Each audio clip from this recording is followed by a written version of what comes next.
Hello students, welcome to Shiny Max. 10ஆம் வகுப்பு பயிற்சி 3.6ல் 3வது கொஸ்டின் பார்க்கலாம். 2x³ கூட்டல் x² கூட்டல் 3 x² கூட்டல் 2 ஹோல் ஸ்கொயரிலிருந்து 1/x² கூட்டல் 2 கழிக்க. அதாவது இதுல இருந்து இதை கழிக்கணும். கழித்தல் அப்படின்னாலே சென்டர்ல மைனஸ் போடணும். சரிங்களா? முதல் இதை அப்படியே எடுத்து எழுதிக்கலாம். 2x³ கூட்டல் x² கூட்டல் 3 வைக்கைகள் என்னது இருக்கு? x² கூட்டல் 2 ஹோல் ஸ்கொயர் கழிக்கிறோம், அதனால சென்டர்ல மைனஸ். இப்போ இதை எடுத்து எழுதிருங்க. 1/x² கூட்டல் 2 எழுதியாச்சு. இப்போ பகுதியை சேம் ஆக்கணும். பாருங்க, இங்க அடுக்குல 2 இருக்கு. அப்ப இது 2 வாட்டி இருக்குன்னு அர்த்தம். ஆனா இங்க ஒரு வாட்டி தான் இருக்கு. இதையும் 2 வாட்டியை மாத்தணும். அப்போ இதை இன்னொருக்கா கூட எழுதிட்டாலே போதும். சரிங்களா? இந்த சைடில் உள்ளதை அப்படியே எடுத்து எழுதிக்கலாம். 2x³ கூட்டல் x² கூட்டல் 3.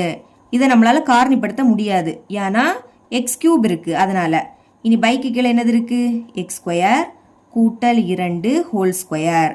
சென்டர்ல மைனஸ் இருக்கு, எழுதிருங்க. இனி இதை அப்படியே ஒருக்க எழுதிருங்க. 1/ கீழே என்னது இருக்கு?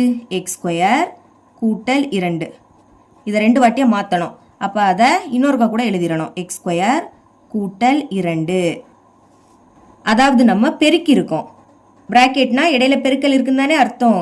இப்ப கீழே எதால பெருக்கினீங்களோ அதை மேலையும் பெருக்கணும். கீழே இதை தானே எழுதினீங்க, அதை அப்படியே மேலே எடுத்து எழுதிருங்க. x² கூட்டல் 2. அப்புறம் இதை அப்படியே எடுத்து எழுதிருங்க.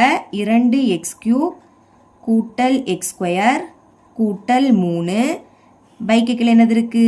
x² கூட்டல் 2 ஹோல் ஸ்கொயர். சென்டர்ல மைனஸ். இனி 1ஐயும் இதையும் பெருக்கணும். பெருக்குனா பிராக்கெட்டுக்குள்ள இருக்கே தான் கிடைக்கும். 1க்கு கூட எதை பெருக்கினாலும் அதே தான் கிடைக்கும். மறக்காம பிராக்கெட் போடணும், ஏன்னா வெளியே மைனஸ் இருக்கு. அதனால இப்போ இது 2 வாட்டி இருக்கா? அப்போ என்ன பண்ணணும்? அதை ஒரு வாட்டி எழுதிக்கணும். எழுதிக்கிட்டு 2 வாட்டி இருக்கிறதுனால அடுக்குல 2ன்னு எழுதிக்கணும். இப்போ பகுதி சேம் ஆயிடுச்சு. பகுதி சேமா இருந்துன்னா அதை ஒரு வாட்டி எழுதிக்கணும். எழுதிருங்க. x² கூட்டல் 2 ஹோல் ஸ்கொயர். பகுதி சேமா இருந்துன்னா அதை ஒரு வாட்டி எழுதிக்கிட்டு மேலே உள்ளதை அப்படியே எடுத்து எழுதிக்கணும். எழுதிருங்க. 2x³ கூட்டல் x² கூட்டல் 3 சென்டர்ல மைனஸ். பிராக்கெட்டுக்குள்ள என்னது இருக்கு? x² கூட்டல் 2.